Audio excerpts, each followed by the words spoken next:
Bueno, como hemos anunciado, hemos recibido en la sede de RPP al decano del Colegio Médico del Perú, doctor Raúl Urquizo, y naturalmente lo primero que queremos preguntarle es algo muy puntual. ¿Qué ha pasado con el registro de defunciones en el Perú?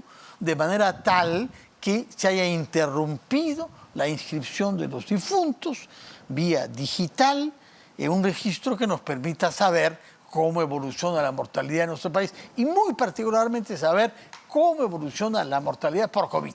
Porque el sábado tuvimos la excelente noticia de que había habido, creo que por primera vez en 2 años y medio, 0 muertos por COVID y pocos casos de infectados nuevos. Los hay todavía, pero pocos. Pero muertos, ninguno. Y después se nos dijo, no, pero no es seguro porque han aparecido una serie de personas vivas que están muertas, como el propio presidente de la República y otros, a comenzar por el dueño de la Casa Zárate, por ahí que se supo todo esto, ¿no?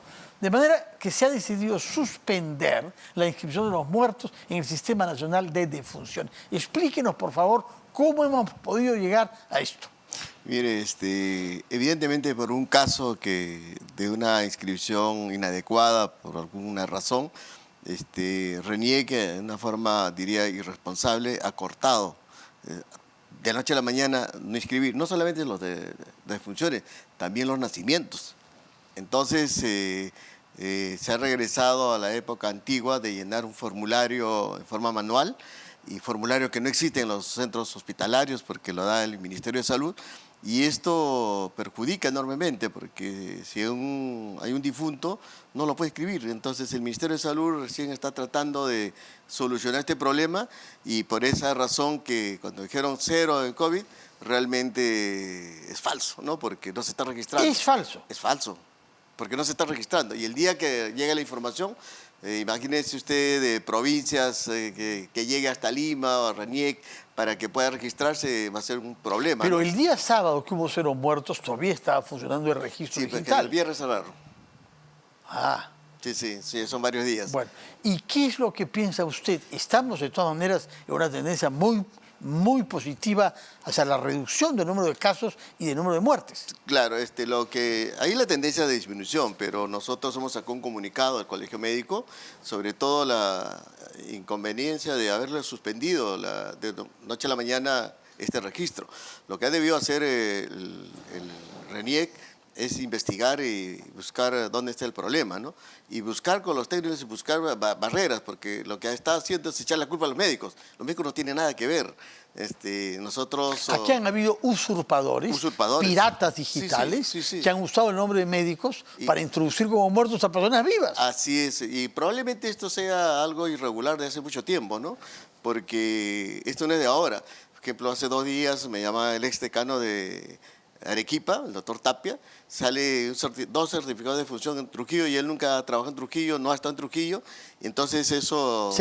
¿Certificados de que él había muerto o que él había establecido la muerte? Que le había certificado de funciones. Entonces es una mafia probablemente, ¿no? Entonces lo que tiene que hacer es barrera de seguridad, mejor control del Ministerio, y la Fiscalía tiene que intervenir, ¿no? Para investigar y buscar culpables, pero no se puede interrumpir y de hacer... a la hora de la noche, de la mañana no se inscribe. Mire usted, yo en el Hospital San Bartolomé antes había una oficina de RENIEC. Entonces ahí al recién nacido se le da DNI. Ahora no pueden, porque no existe esa oficina. Y el registro del nacimiento como defunción, hay una interrupción realmente inconcebible, ¿no? Y esto es una responsabilidad de RENIEC. Y SINADEF, RENIEC, ellos manejan, ni siquiera es el Ministerio, ¿no? de Salud. Entonces lo que tienen que hacer es sentarse con las autoridades del Ministerio de Salud, juntarse los técnicos y buscar una solución, porque no es posible que no tengamos registro día a día. Diariamente más o menos fallecen 600 personas, ¿no? Y son 600 familias que vienen a la inconveniencia de cómo registrar. Y los nacimientos igual son 500.000 niños más o menos que nacen al año, ¿no? Y todos los días nacen. Entonces también tienen el inconveniente de poder registrar el nacimiento, ¿no? Ahora, ¿cuántos muertos cree usted que hay por COVID actualmente? No tenemos la cifra exacta desde desde el viernes, pero la tendencia era disminución, y tantos fallecidos no llegaban ni a 10, ¿no? Pero no sabemos si esa cifra realmente es real, ¿no? Pero esperemos que esté dentro de esa cobertura, ¿no? Pero sí lo que nos preocupa es de que las coberturas de inmunizaciones, no solamente COVID, sino los niños menores de 5 años, es peligroso también, inclusive las personas mayores de 60 años, la influenza está matando ahorita, en este momento, ¿no? Es por esa razón que nosotros estamos exigiendo que replanteen la estrategia, pero para eso necesitan presupuesto, más personal, más enfermeras contratadas para que vacunen. ¿Contra influenza? Según el Ministerio de Salud hay, pero lo que están poniendo es las coberturas no llegan ni al 20%, sobre todo en la zona de la selva, ¿no? Madre de Dios, Iquitos, Alto Andina, ¿no?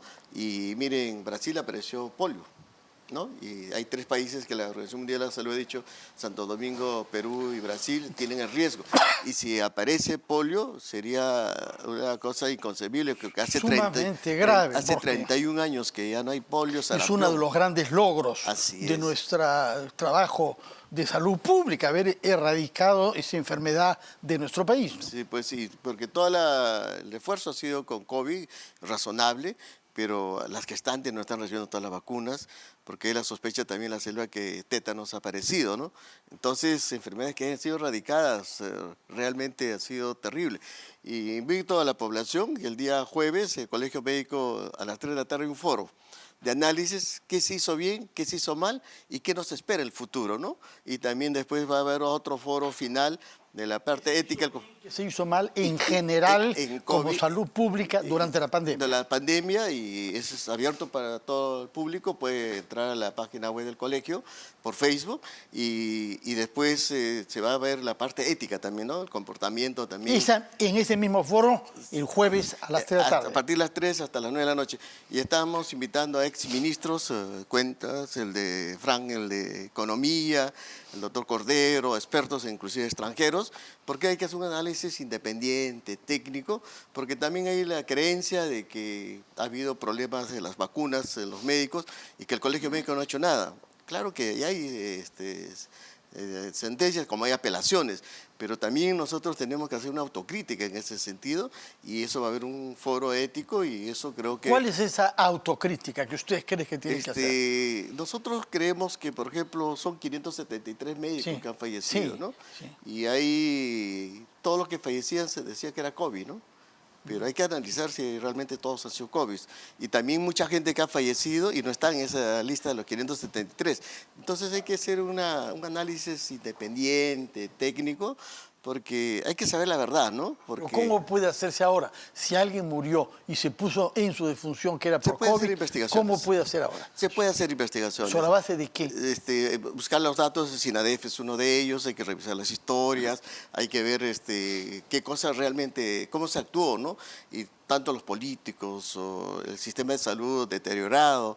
Mire usted que ahorita ha habido paros de los médicos que han estado sacrificando y después han quedado afuera. Sí. Y nosotros hemos pedido al ministerio de que pasen a CAS regular y lo CAS regular que los nombre, ¿no? Porque es justo que ellos han sacrificado su vida, su familia, muchas veces han dejado de atender, inclusive miedo de llevar el virus a la familia, ¿no? Y que Doctor Urquizo, el tiempo nos vence y yo quisiera preguntarle algo. El jueves va a haber este foro muy importante a las 3 de la tarde en el Colegio Médico. Hoy asistí a un foro similar, franco-peruano, en la Alianza Francesa, con investigadores de autoridades venidas de Francia, preguntándose lo mismo que nosotros. ¿Qué hemos hecho mal? Así es. Acá la mortalidad fue peor que en Francia, pero ahí tampoco están orgullosos de los resultados. Y ha habido una crisis y se ha desnudado las insuficiencias del sistema sanitario francés, que sin embargo tenía reputación de ser uno de los mejores del mundo. ¿Qué es lo que a usted le parece que es indispensable que reconozcamos los peruanos que hemos hecho mal y que debemos modificar? Porque sucede que estamos metidos en una coyuntura de tal disputa política que nadie piensa en políticas públicas, en mejorar los servicios públicos. Por eso quisiera que usted, como decano, nos diga. Nosotros queremos que primero todo el mundo habló de la crisis sanitaria y resulta que para el próximo año el presupuesto es menor. Segundo, la crisis sanitaria hay que enfrentar todos, no solamente los médicos. Es educación, agricultura, vivienda. Y hay una resolución suprema de que van a haber la reforma sanitaria y los colegios profesionales no los han invitado. Y somos nosotros los actores principales. Los colegios profesionales no están invitados. No están en esa comisión. Y hemos pedido ya al ministro de que rectifique eso. Entonces va al fracaso, ¿no? Porque si nosotros, los actores, no estamos en esto y opinar técnicamente con nuestros expertos, realmente en todo caso nos alegra haberlo invitado, haberlo escuchado su palabra clara, crítica, dura por momentos, pero se lo agradecemos, y hacernos saber que a este foro, que podemos asistir digitalmente a él, el jueves a las 3 de la tarde. Muchas gracias por su presencia acá en RPP, que tenga usted muy buenas noches y mucho éxito del foro que organiza el colegio que usted dirige. Me toca ahora darle la palabra a mi colega y amiga Valery Vázquez de Velasco, que se apresta a presentar su programa. Valery, muy buenas noches. Muy buenas noches, Fernando. Buenas noches a todos los que nos van a acompañar ahora en las claves del día. Vamos a comenzar esta información con lo que ha dicho el presidente del Congreso de la República, José Williams, en torno a la salida más factible de la crisis política. Ha indicado que es la vacancia e incluso ha dicho que el presidente de la República estaría obstruyendo las acciones del Poder Legislativo. Con eso comenzamos y tenemos mucho más después. Muchas gracias, Valery, por adelantar parte de lo que será el contenido de tu programa desde dentro de pocos minutos hasta las 8:30. Muchas gracias por su sintonía. Que tengan todos una feliz noche y que nos veamos mañana a las 6 a una nueva versión de Las Cosas Como Son. Muy buenas noches.